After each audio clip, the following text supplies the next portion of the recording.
The Discoverers by Daniel Boorstin, Chapter 2. The Week, Gateway to Science. So long as man marked his life only by the cycles of nature, the changing seasons, the waxing or waning moon, he remained a prisoner of nature.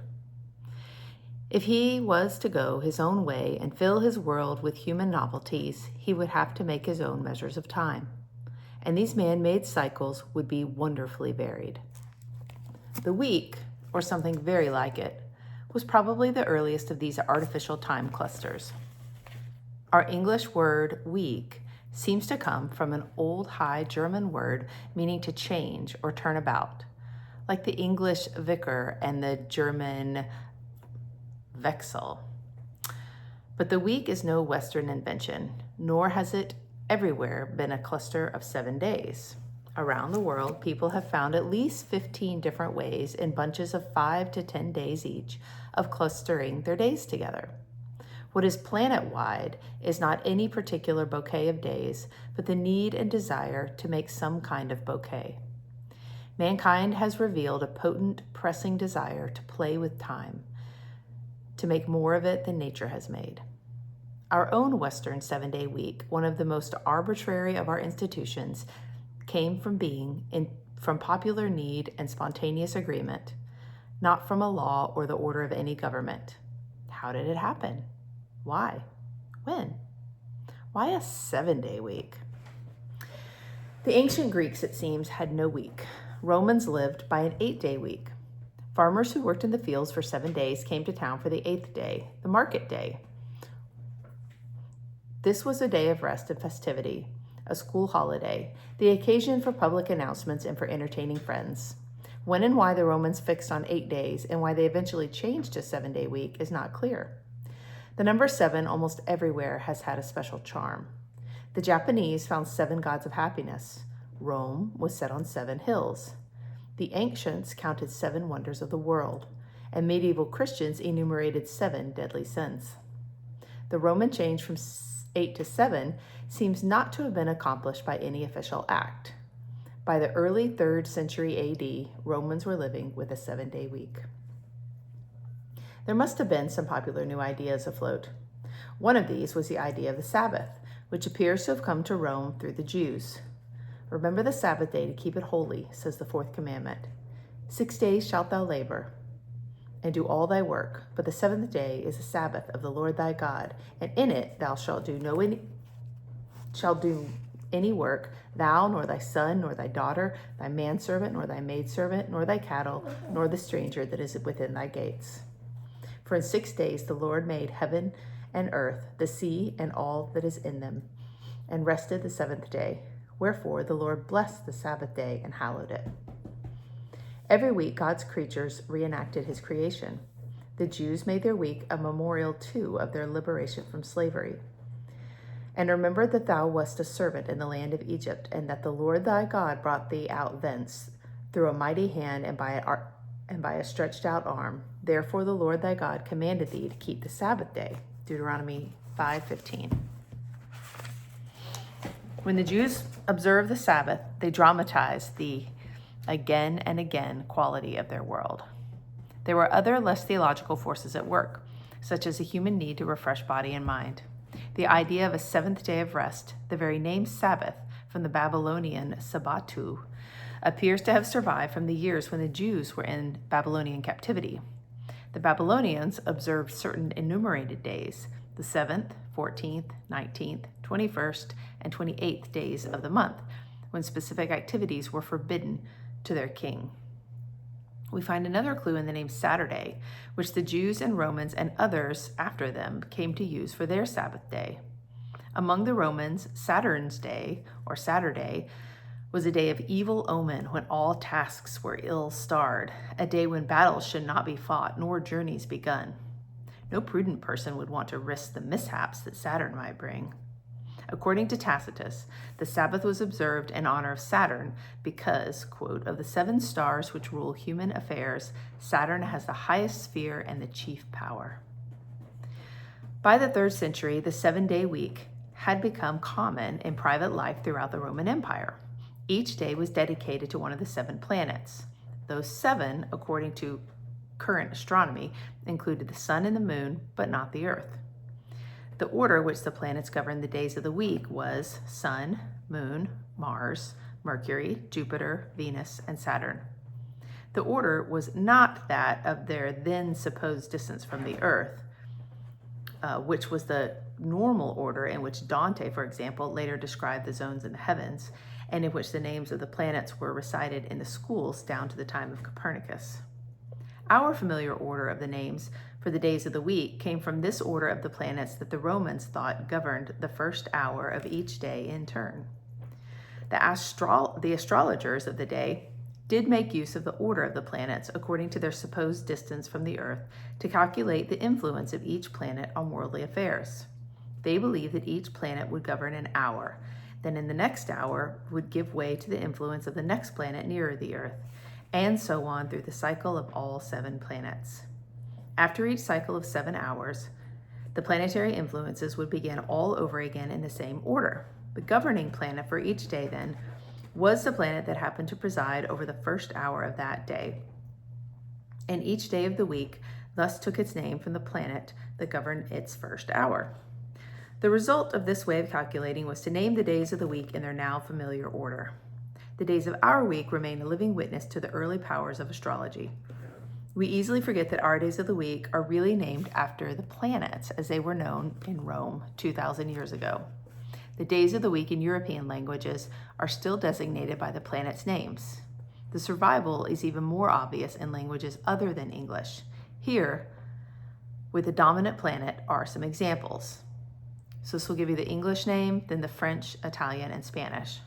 So Sunday for sun, Dimanche, Domenica, Domingo. Monday, moon, Lundi, Lunedi, Lunis. Tuesday, Mars, Mardi, Martedi, Martes. Wednesday, Mercury, Mercredi, Mercoledi, Miércoles. Thursday, Jupiter, Uedi, Joedi, Jueves. Friday, Venus, Vendredi, Venerdi, Viernes.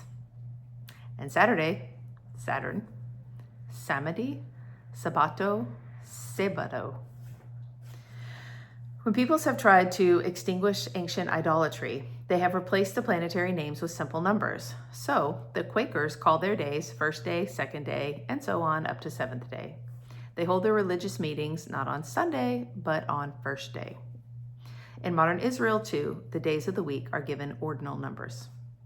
One of the more unexpected examples of the power of the planetary idea is the Christian change of the Sabbath from Saturday, or Saturn's Day, to Sunday, or Sun's Day. When Christianity first took root in the Roman Empire, pious church fathers worried over the survival of the pagan gods and the names of the planets that governed the Christian week. The Eastern Church had some success in exterminating this pagan influence. The names of the days in both modern Greek and Russian ceased to be planetary. But Western Christianity proved more willing to turn Roman beliefs and prejudices to their own purpose. The church father Justin Martyr, circa 100 to 165, shrewdly explained to the Emperor Antonius Pius and his sons, circa 150, why the Christians chose their particular day for gospel reading and to celebrate the Eucharist. It is on what is called the Sun's Day that all who abide in the town or the country come together, and we meet on the Sun's Day because it is the first day on which God formed darkness and mere matter into the world, and Jesus Christ, our Savior, rose from the dead. For on the day before Saturn's Day, they crucified him, and on the day after Saturn's Day, which is the Sun's Day, he appeared to his apostles and disciples and taught them. Saturn's Day, the traditionally unlucky day when the Jews found it wise to abstain from work, somehow remained the pivot around which the weekly auspices would revolve.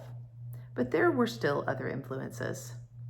The Mithraist, followers of the Persian mystery religion, who worshiped the sun god Mithras, which was one of the strongest competitors of Christianity in the Roman Empire, adopted a 7-day week. They naturally felt special reverence for what everybody then called the Sun's Day. The Christian fixed their Lord's Day then so that every week's passing would relive the drama of Jesus Christ. By taking communion, every Christian would somehow become one of the disciples at the Last Supper. The script for this mystic drama was, of course, the liturgy of the Mass. The Eucharist, like the other sacraments, became a repeat performance of a crucial symbolic event in the history of the Church. What a happy coincidence that the Son's Day was already known as a day of joy and renewal. The Lord's Day is reverenced by us, a church father, Maximus of Turin, explained in the 5th century, because on it, the Savior of the world, like the rising sun, dispelling the darkness of hell, shone with the light of resurrection, and therefore is a day called by men of the world the Son's Day, because Christ, the Son of Righteousness, illumines it.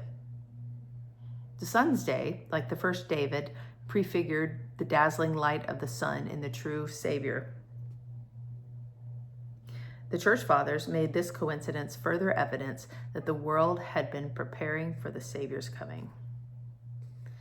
The making of our week was another forward step in man's mastery of the world in his reach toward science. The week was man's own cluster, not dictated by the visible forces of nature, for the planetary influences were invisible. By seeking astral regularities, by imagining that regularly recurring forces at a distance, forces that could be judged only by their effects, might govern the world, mankind was preparing a new arsenal of thought, an escape from the prison of again and again. The planets' unworldly forces would lead mankind out into the world of history. The planetary week was a path into astrology, and astrology was a step towards new kinds of prophecy. The earlier forms of prophecy can give us a hint of why astrology was a step forward into the world of science. Ancient rituals brought with them a complicated science for using parts of a sacrificed animal to foretell the future of a person who offered the sacrifice. Osteomancy, for example, prophesied by examining the bone of a sacrificed animal. In the mid-19th century, Sir Richard Burton reported from Sind in the valley of the Indus the elaborate technique still widely used for divining from the shoulder blade of a sacrificed sheep. The osteomancers divided the bone into 12 areas or houses, each answering a different question about the future. If in the first house the bone was clear and smooth, the omen was propitious and the consulter would prove to be a good man. If in the second house, which pertained to herds, the bone was clear and clean, the herds would thrive. But if there were layers of red and white streaks, robbers must be expected. And so it went. Hepatoscopy, which predicted by examining the sacrificed animal's liver, was one of the earliest popular techniques of prophecy among the Assyro-Babylonians. It seems to have been used in China in the Bronze Age. Then the Romans and many others continued the practice. The liver impressed the diviners by its large size, its interesting shape, and its heavy burden of blood. An elaborate bronze model of a sheep's liver, which survives from Piacenza, Italy, is covered with inscriptions indicating what was to be foretold by the condition of each part. Every conceivable human activity or experience, from the knotting of strings to the interpretation of dreams, has become an oracle, witnessing man's desperate eagerness for clues to his future. By contrast with these other kinds of prophecy, astrology was progressive. Astrology differed in asserting the continuous regular force of a power at a distance. The influences of heavenly bodies on events on earth it described as periodic, repetitious, invisible forces, like those that would rule the scientific mind. It is not surprising that earliest man was awed by the heavens and enticed by the stars. These first night lights, which inspired the priests of ancient Babylonia, also sparked the popular fancy. The changelessness of the rhythm of life on earth made the shifting fireworks of the sky into melodrama. The coming and going of stars, their rising and falling, their moving about the heavens, became the conflicts and the adventures of the gods. If the rising and setting of the sun made so much difference on earth, why not also the movement of other heavenly bodies? The Babylonians made the whole sky a stage for their mythological imagination. Like the rest of nature, the heavens were a scene of living drama. Like the entrails of sacrificial victims, The heavens were divided into zones and then peopled with fantastic figures. The evening star, later called the planet Venus, the brightest heavenly object next to the sun and moon, became a luminous lion roaming the sky from east to west. The great god El, jealous of so bright and high-rising a luminary, put the lion to death again at every dawn. The Old Testament presents this fantasy in the vision of Lucifer cut down for his pride.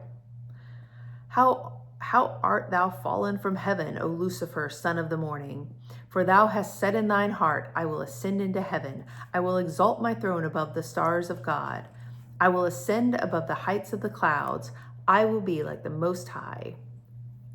That's from Isaiah 14:12-14. This diurnal assassination was accomplished by the messenger of El, Michael, meaning who is like El. In the sky, the gods fought battles, made love, formed alliances, and hatched conspiracies. How inconceivable that these cosmic events should not affect life on Earth. Every farmer knew that the clouds in the sky, the warmth of the sun, and the heavenly gift of rain decided the fate of crops, and so really governed his own life. Of course, the subtler, more obscure heavenly events required proper interpretation by priests. This lore of the skies produced a fertile lore of the skies. The powers of sun and rain, the correspondence between happenings in the heavens and happenings on earth, stirred the search for other correspondences. The Babylonians were among the first to elaborate a mythological frame for these universal correspondences. Their vivid imaginings would be perpetuated by Greeks, Jews, Romans, and others over the following centuries. The theory of correspondences became astrology, which sought new links between space and time, between the movements of physical bodies and the unfolding of all human experience. The growth of science would depend on man's willingness to believe the improbable, to cross the dictates of common sense. With astrology, man made his first great scientific leap into a scheme for describing how unseen forces from the greatest distance, from the very depth of the heavens, shaped everyday trivia. The heavens, then, were the laboratory of mankind's first science. Just as the interior of the human body, the intimate inward realm of his consciousness, and the dark continents in the atom would be the scenes for his latest sciences. Man sought to use his growing knowledge of the patterns of repeating experience in his never-ending struggle to break the iron ring of repetition. Social or wholesale prophecy flourished in Babylonia. It forecast the large events, battles, droughts, plagues, harvests, which affected the whole community. For centuries, such astrology remained a lore rather than a doctrine. The Greeks made a science of it. Personal astrology, judicial astrology, or genealogy, which cast a person's fortune from the position of the heavenly bodies at the moment of his birth, developed more slowly. The person was called the native, and the prophecy came to be called a nativity or horoscope. The Greeks, too, were torn between wanting to know the good news and fearing to know the bad. Their medical astrologers divided the whole sky according to signs of the zodiac, then